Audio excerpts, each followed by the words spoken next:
दोस्तों, आज के इस वीडियो में हम किसी भी शहर, राज्य या देश के बीच कंपैरिजन नहीं करेंगे और ना ही कोई इकोनॉमी या फिर जियोग्राफी से रिलेटेड कोई बात करेंगे।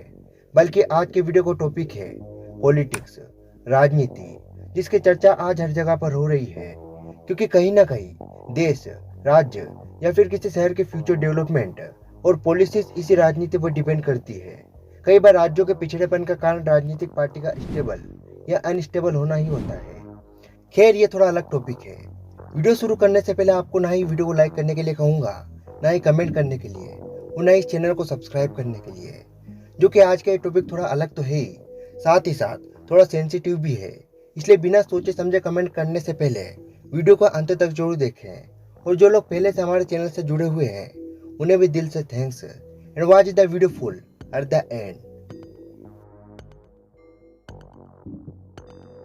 दोस्तों, जैसा कि आप जानते होंगे कि 2024 में भारत में लोकसभा चुनाव होंगे और उस चुनाव में भारी मतों से जीतने वाली पार्टी अपने किसी खास चर्चित व्यक्ति को चुनती है, या कहें कि यह चुनाव होगा देश में पीएम की गद्दी के लिए। इस वक्त भारत की राजनीति को देखा जाए तो बीजेपी और कांग्रेस देश की दो सबसे बड़ी पॉलिटिकल पार्टी थे। 2014 के पहले कई सालों तक कांग्रेस ने देश की सत्ता पर काबिज रही। वही बीजेपी साल 2014 में कांग्रेस को भारी वोटों से हराकर देश में अपनी सरकार बनाती है और देश के पीएम के रूप में श्री नरेंद्र दामोदर दास मोदी देश के प्राइम मिनिस्टर बनाए जाते हैं, जो आज देश के साथ साथ विदेश में भी एक ब्रांड मोदी बनकर सबसे सफल और दुनिया के सबसे लोकप्रिय नेता बन चुके हैं। कांग्रेस, बीजेपी और आम आदमी पार्टी सहित सभी राज्यों की रीजनल पार्टीज भी 2024 में अपनी अपनी रणनीतियां बना रही है। सभी पार्टियों के अपने अपने मुद्दे, जुमले और अपने अपने प्लान रेडी है 2024 में ज्यादा से ज्यादा सीटें जीतने का। कांग्रेस और बीजेपी की बात करें तो दोनों ही राजनीतिक पार्टियों ने साल 2024 के लिए अपनी अपनी कमर कस ली है और चुनावी मैदान में अपनी अपनी पारियां खेल रही है।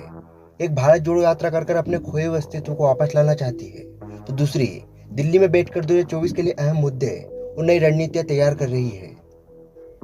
लेकिन आज सोचने वाली बात तो यह है कि भारतीय जनता पार्टी, जो न सिर्फ भारत की सबसे बड़ी पॉलिटिकल पार्टी है बल्कि पूरी दुनिया की भी सबसे बड़ी पॉलिटिकल पार्टी है, जिसके पास प्राइम मिनिस्टर भी दुनिया का सबसे लोकप्रिय राजनेता है, वही देश में हिंदुत्व की छवि में पूरी तरह उतर चुके यूपी के सीएम योगी आदित्यनाथ, बीजेपी के चाणक्य कहे जाने वाले गृह मंत्री अमित शाह जैसे कई लोकप्रिय राजनेता बीजेपी के पास मौजूद है। फिर भी आज बीजेपी लगातार आम चुनावों में पिछड़ती हुई नजर आ रही है, खासतौर पर विधानसभा चुनावों में।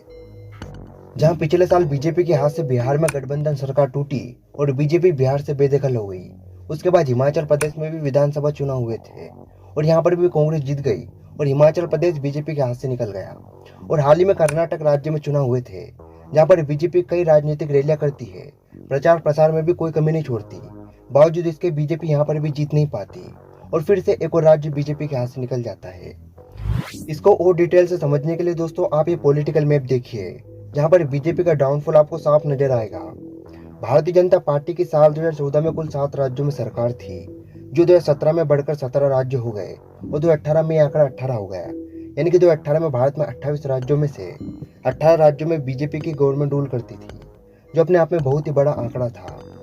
फिर 2019 दिसंबर के महीने में कोविड-19 की एंट्री होती है, जिससे 2020 लगभग पूरा साल ही लॉकडाउन के कारण बर्बाद हो गया। लेकिन 2021-22 में मानो लगने लगा जैसे बीजेपी का भी लॉकडाउन सा हो गया। जो लोग बीजेपी और मोदी को पसंद करते हैं उनके मन में भी कहीं ना कहीं बीजेपी के लिए प्यार कम होने लगा। महंगाई, बेरोजगारी, कई तरह के टैक्सेस और धर्म की राजनीति लोगों को सोचने पर विवश करने लगी कि क्या सही है। जो हाल ही में हिमाचल और कर्नाटक में देखने को मिला। कर्नाटक में भाजपा की हार के बाद कांग्रेस के पूर्व राष्ट्रीय अध्यक्ष राहुल गांधी ने एक बड़ा दावा किया है। उन्होंने कहा कि कर्नाटक के बाद उनका अगला टारगेट एमपी होगा, जहां पर उनकी पार्टी यानी कि कांग्रेस मध्य प्रदेश की 230 विधानसभा सीटों में से 150 सीट जीतकर बीजेपी को यहाँ पर भी बुरी तरह हराएगी। खैर, हम राहुल गांधी की इस बात पर कुछ खास ध्यान नहीं दे रहे हैं, क्योंकि पॉलिटिक्स में अक्सर हर पार्टी अपने वोट को बढ़ा चढ़ा कर ही दिखाती है।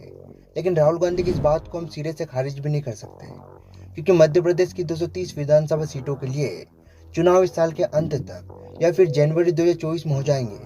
उससे पहले ही हाल ही में IBC 24 की ओर से एक ओपिनियन पोल कंडक्ट किया गया था, जिसमें आदर्श को 7 सीटें, बीजेपी को 106 सीटें और कांग्रेस को 117 सीटें मिलती नजर आ रही है, जो बीजेपी के लिए खतरे की घंटी साबित हो सकती है। तभी तो मुख्यमंत्री शिवराज सिंह चौहान इस खतरे को भांपते हुए मध्य प्रदेश की जनता को लुभाने के लिए हर दिन किसी न किसी प्रकार की योजनाएं निकाल रहे हैं। कभी लाडली बहना योजना, कभी मुख्यमंत्री युवा कौशल योजना तो कभी कन्या सुमंगल योजना, जिससे वो अपनी सरकार को गिरने से बचा सके। दोस्तों, साल 2024 को आने में भी 6 महीने बाकी है और इन 6 महीनों में भारत में 5 राज्यों में विधानसभा चुनाव होने हैं और इन 5 राज्यों में छत्तीसगढ़, तेलंगाना, मध्य प्रदेश, राजस्थान और मिजोरम आते हैं। इन 5 राज्यों में से 2 राज्य छत्तीसगढ़ और राजस्थान में कांग्रेस की सरकार है, वही एक राज्य मध्य प्रदेश में भाजपा की सरकार है। मिजोरम में एक regional party Mizo national front और तेलंगाना में भी एक रीजनल पार्टी का ही राज है। वैसे तेलंगाना से याद आया कि यहाँ पर भी कैसे बीजेपी को एक बड़ा झटका लगा था, क्योंकि पूरे साउथ इंडिया यानी कि दक्षिण भारत में कर्नाटका में बीजेपी के बाद बीजेपी का अगला टारगेट तेलंगाना राज्य पर था, जिससे बीजेपी कड़ी उम्मीद लगाकर बैठी थी। लेकिन कर्नाटका को भी अपने हाथों से छूटता हुआ देखकर बीजेपी के लिए मिशन साउथ इंडिया पूरी तरीके से बर्बाद हो गया।